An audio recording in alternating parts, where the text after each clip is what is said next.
Nah,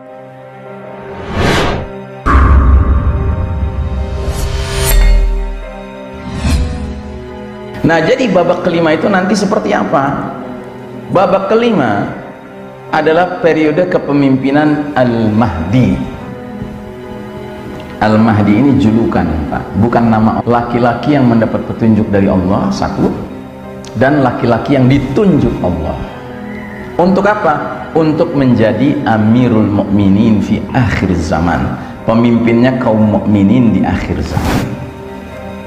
Kalau bahasa saya, Al-Mahdi itu the certified leader, pemimpin yang dapat sertifikasi dari Nabi Muhammad SAW, yang berarti dari Allah Ta'ala, karena Nabi tidak pernah berbicara atas dasar hawa nafsu, kan? Selalu dibimbing Allah. Nah, kalau kita sudah tahu the certified leader akan datang, Pak, yaitu Al-Mahdi, maka kita sepatutnya tidak terlibat dalam permainan-permainan mengusung-usung uncertified leaders, pemimpin-pemimpin yang nggak ada sertifikasinya dari Allah dan Rasulnya. Ngapain juga, nanti ujung-ujungnya kita bisa kecewa, dikirain macan, nggak taunya meong kucing-kucing, kucing meong-meong gitu. Yang udah-udahlah, Pak, ya, yang udah-udah, taubatan nasuha, ya kan.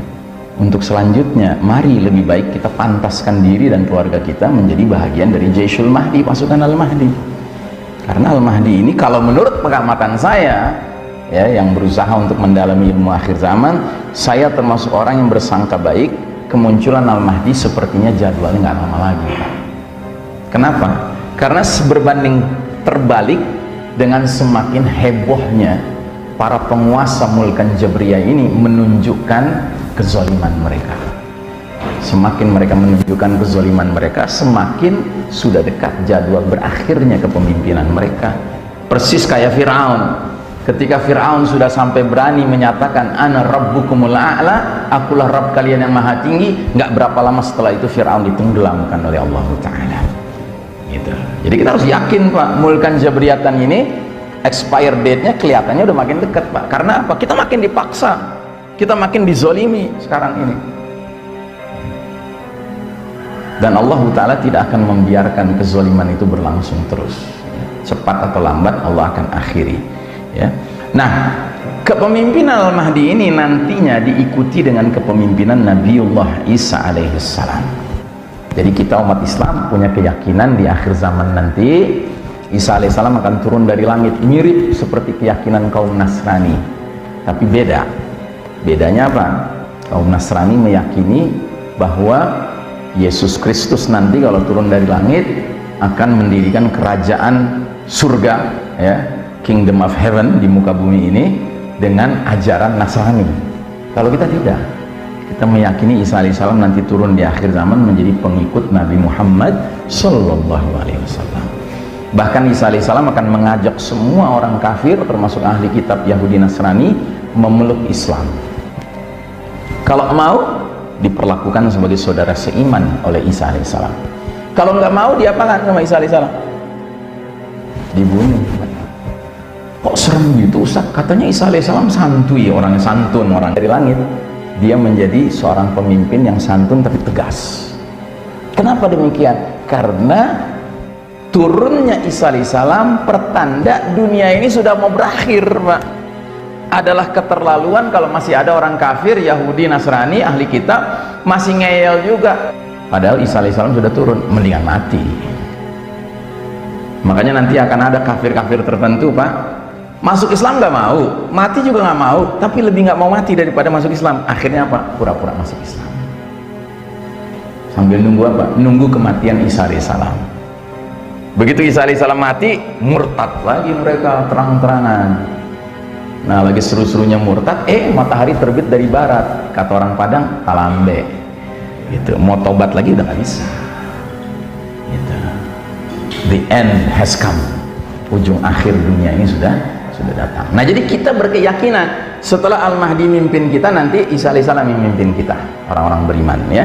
Nah, dalam hadis diisyaratkan kepemimpinan Al-Mahdi paling cepat 7 tahun, paling lambat 9 tahun, 7, 8 atau 9 tahun. Dan banyak diwarnai dengan ghazawat, peperangan-peperangan, dan peperangan terakhir Al-Mahdi melawan kaum kafir adalah peperangan lawan Yahudi yang langsung. Yang terakhir itu pasukan Islam mendapat support khusus dari langit, turunnya Isa alaihissalam bergabung dengan pasukan kaum muslimin, dan salah satu tugasnya Isa alaihissalam nanti membunuh Dajjal, ya. Nah setelah itu selanjutnya Isa alaihissalam memimpin orang-orang beriman menghadapi mufsiduna fil ard, para perusak di muka bumi, yaitu Ya'juj wa Ma'juj, dan seterusnya dan seterusnya dan seterusnya. Cerita-cerita lain sesudah ya babak kelima nanti, atau di babak kelima nanti, ya. Nah secara garis besarnya 5 fase itu bisa kita gambarkan seperti ini, Pak. Fase demi fase sudah dialami umat ini, dan kita sekarang di fase keempat, mulkan jabriyatan. Dan di sini ada garis putih putus-putus, up and down, naik turun, menggambarkannya kondisi umat dari zaman ke zaman. Makanya tadi kan di awal saya bilang ma'rifatus zaman, mengenal kondisi zaman itu penting, Pak. Ternyata kondisi zaman yang sedang kita jalani sekarang, kita berada di bawah, Pak, di bawah garis merah. Kalau di atas garis merah umat Islam sedang berjaya, kalau di bawah garis merah umat Islam sedang kalah, ya. Dan ini Allah yang jelaskan dalam Al-Quran, adanya sunnatullah, hukum Allah namanya sunnatut tadawul, sunnah pergiliran. Wa tilkal ayyamu nudawiluha bainan nas, demikianlah hari demi hari, masa kemenangan dan kekalahan, kejayaan dan keruntuhan kami pergilirkan di antara manusia agar mereka bisa mendapat pelajaran, ya. Nah sepanjang sejarahnya umat Islam telah mengalami 2,5 fase kejayaan dan hanya 1,5 fase kekalahan. 2,5 fase itu ini, Pak. 1 fase kedua, 2 fase ketiga, dan setengah fase pertama. Jadi 2,5 fase kita berjaya. Sementara 1,5 fase kita kalah. 1 fase sekarang kita sedang jalani, dan setengah fase waktu Nabi pimpin umat Islam, para sahabat di Mekah 13 tahun, ya. 1,5 fase kekalahan. Sementara masih ada 1 fase kejayaan lagi yang akan kita jelang insya Allah, yaitu fase kelima nanti kita berjaya lagi. Berarti kalau di total 5 fase, 3,5 fase kita berjaya, 1,5 fase kita kalah. Fabi ayyi ala'i rabbikuma tukadziban, nikmat Rabbmu yang mana yang kamu dustakan? Bahwa kita sekarang sedang mengalami fase kalah, yaitu rezeki kita, Pak. Itu saya bilang rezeki, kenapa? Karena kaidahnya kan begitu, al ajru hasabil masyaqqah, pahala yang akan diterima di akhirat nanti bagi orang beriman berbanding lurus dengan kesulitan penderitaan yang dialami. Jadi makin menderita kita waktu di dunia, Pak, asalkan mau sabar dan istiqomah, makin gede pahalanya di akhirat nanti.